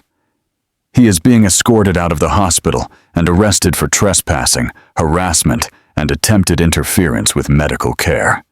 Aitana let out a sound, broken, relieved, exhausted. "It's over." Mia exchanged a glance with Hector. "Not yet," she said softly, "but this is the beginning of the end." Aitana looked at Hector, her eyes filled with a mixture of fear and hope. "Then I'll endure," he whispered, his hand on his stomach. "For them." Hector kissed his knuckles gently. "And I will destroy anyone who tries to take them from you." Outside, as they dragged Marcos away, shouting his name, Aitana realized something profoundly simple. The next move wasn't his. It was hers. What a moment! Aitana has finally confronted her stalker. Do you think Marcos will pay for all his crimes, or will he find a way out? Comment and share. Storm Calms, Part 18. The hospital felt quieter after Marcos was dragged away. But the silence wasn't peace. It was the heavy, trembling silence that follows an earthquake, when everyone waits to see if another wave will hit. Aitana lay back on her pillows, completely exhausted, her hand resting protectively over the 3 tiny lives inside her. The monitor beside her stabilized again, the beep-beep-beep heartbeat still fragile, but holding on. Hector was sitting in the chair next to her bed, elbows on his knees, hands tightly clasped. He wasn't looking at her. He was staring at the ground, his shoulders tense, as if he were struggling with something too dark to say aloud. Aitana gently touched his hand. "Hector, talk to me." He raised his head. His eyes were red, not from tears, but from sleepless fury. "Aitana, you could have died tonight. Our babies could have." She paused, her jaw clenched. "I should have stopped him sooner. I should have seen this coming." Aitana shook her head. "You protected me. You saved us." Before Hector could reply, Helena entered the room. Tablet in hand, her heels clicking like punctuation marks against the floor. Mia followed closely behind. "We need to update you both," Helena said, her voice unusually high-pitched. "This is bigger than we thought." Hector straightened up. "Now what?" Helena touched the screen. "Marcos didn't just violate your medical records or stalk Aitana. She bribed a court employee to expedite her request." Aitana felt a chill. "Bribery? How much?" "Enough," Helena replied grimly. "But money isn't the problem. The problem is leverage. The employee was drowning in debt. Marcos took advantage of her desperation." Mia crossed her arms. "This confirms everything we suspected. Coercion, fraud, malicious intent. The ethics board is already in motion, and now the district attorney wants statements." Hector leaned forward. "How strong is our case?" Helena smiled, a slow, razor-sharp smile. "Armored, Marcos left fingerprints on every crime he committed. He was careless because he was desperate, and men who spiral like him always make the same fatal mistake." She raised an eyebrow. "They underestimate the woman they're obsessed with." Aitana swallowed hard. "What happens now?" Helena sat on the edge of the bed. "The prosecutor is preparing multiple charges. Attempted medical fraud, harassment and stalking, extortion of a medical assistant, attempted interference with fetal medical care, search warrant delayed at a secured hospital wing, possibly more as evidence is processed." Aitana covered her mouth, overwhelmed. "Won't this truth come out?"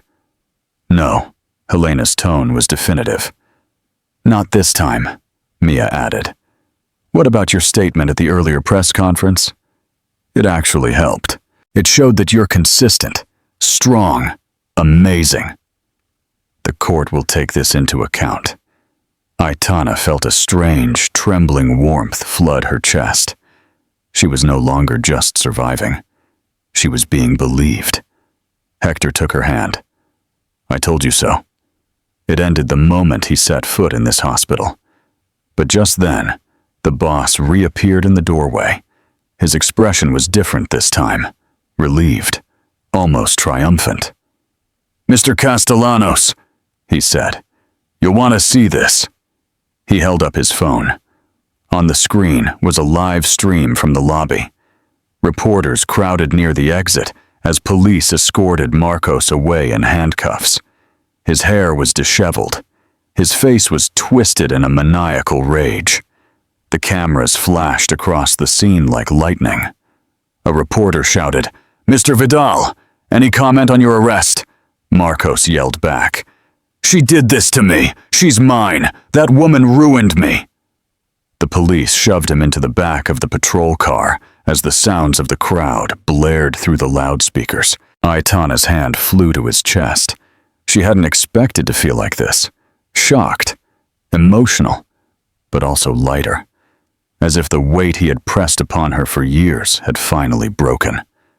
Hector exhaled slowly. The tension eased from his shoulders. It's over, but Mia gently raised a hand. Tonight was a victory, but the real battle is making sure he stays away forever. Aitana nodded. And I'll do whatever it takes. Helena softened her voice. You've already done the hardest part, Aitana. You spoke out. You fought. And now the law will take care of the rest. Aitana turned to Hector, tears filling her eyes. Not out of fear this time, but for something else. Something new.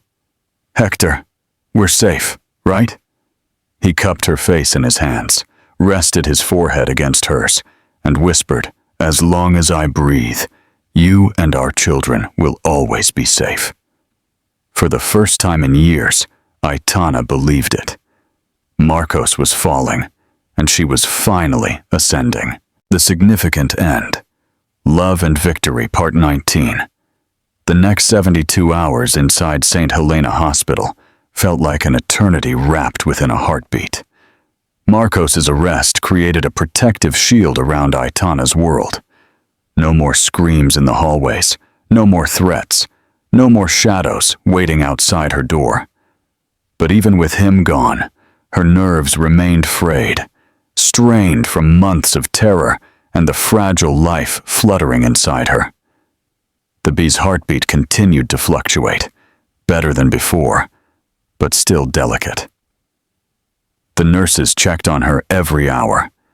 Dr. Gomez adjusted her medication, ordered new scans, and spent long periods sitting with Aitana, patiently explaining each chart. Throughout all that time, Hector never left. He slept in the recliner beside her bed, sometimes with his head resting on her hip, sometimes with his hand wrapped around hers, as if afraid she might disappear. When she woke trembling from a nightmare, he was there. When she wept silently into her pillow, he was there. When the babies kicked, he smiled like a man witnessing a miracle. On the third morning, the soft winter sunlight spilled into the room, warming Aitana's face. She blinked awake and found Hector studying her, his elbows on the mattress, his expression soft and pained. "Good morning," he whispered. Aitana felt her throat close up. "You should rest." "You haven't slept more than an hour. I rest when you rest," he murmured. She moved closer and touched his jaw with her fingers, a simple gesture that carried thousands of unspoken words. He bowed at her touch. A soft knock interrupted them. Helena entered with a small smile, followed by Mia. "We have news," Helena said. Aitana braced herself. "Good or bad?" "Good," Mia replied. Marcos's request has been permanently denied, and the judge issued a restraining order so strict that he won't even be allowed within 5 blocks of this hospital or any future residents. Aitana let out a shaky breath. "Thank God." "The prosecutor is moving forward with the charges," Helena added. "With the evidence we have, he won't see the outside of a courtroom for a long time." Hector's grip on Aitana's hand tightened. "It's over. It's really over." Aitana closed her eyes as silent tears streamed down her cheeks. Tears not of fear this time, but of liberation. Relief. Healing. Mia sat down beside him. "Aitana, I want you to hear something important. You are safe. You are strong. And you are no longer alone." Aitana nodded. Her whole body was trembling. "Thank you all." When they left, the room settled into a quiet warmth. Aitana turned to Hector, wiping the tears from her cheeks. "Hector, everything that happened feels overwhelming. Way too much. and I don't know what comes next." Hector moved closer, brushing a strand of hair from her forehead. "I do." She frowned gently. "What do you mean?" He reached into the drawer beside him and pulled out a small, navy blue velvet box, worn at the edges as if he had carried it around for weeks. Aitana covered her mouth. "Hector, don't be scared," she whispered with a smile. "Just listen." He opened the box to reveal a ring, not big, not flashy, but stunning in its simplicity. A thin platinum band with a single diamond set in a classic, timeless, elegant setting. "Perfect. I'm not asking you to rush," she said softly. "I'm not asking about the babies or the chaos or anything like that." Her voice deepened. "I'm asking because somewhere along the way, I realized I don't want a future without you by my side." Aitana caught her breath. "You changed me," she whispered. "You became the light in my life, and I want to spend the years I have left showing you what true security, true love, true peace feel like." A sob escaped her lips. Hector took her hand, her thumb trembling on his knuckles. "Aitana Ruiz, will you marry me?" Aitana looked into his eyes, firm, loyal, filled with a love she once thought she would never deserve. She felt it. Tears were flowing. "Tim, yes, Hector, I will." He kissed her, gently, carefully, full of promises. The monitors hummed softly beside them, 3 heartbeats that blinked on the screen like tiny stars. And for the first time in her life, Aitana felt not fear, but a future, a real one. And as Hector embraced her, Aitana realized that this was her true victory. Not revenge, not survival, but finally having a home where love lived, not fear. Conclusion. Call to action.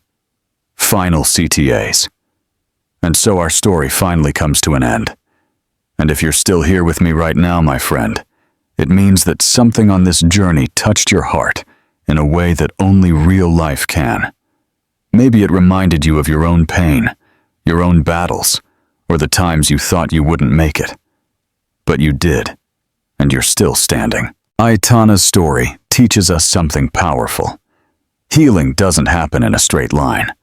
And sometimes the people who hurt us the most are the ones who show us how strong we truly are. As Marcus Aurelius once wrote, "The obstacle is the path. That which is meant to break you can become what lifts you up." You deserve security. You deserve peace. You deserve a life built on love, not fear. And if today's story stirred something within you, if it made you feel seen, understood, or simply a little less alone, then don't keep it to yourself. Hit the like button so this message reaches someone who needs it. Share this video with a friend who might also be healing. And subscribe, because I promise more stories, more strength, and more hope are coming.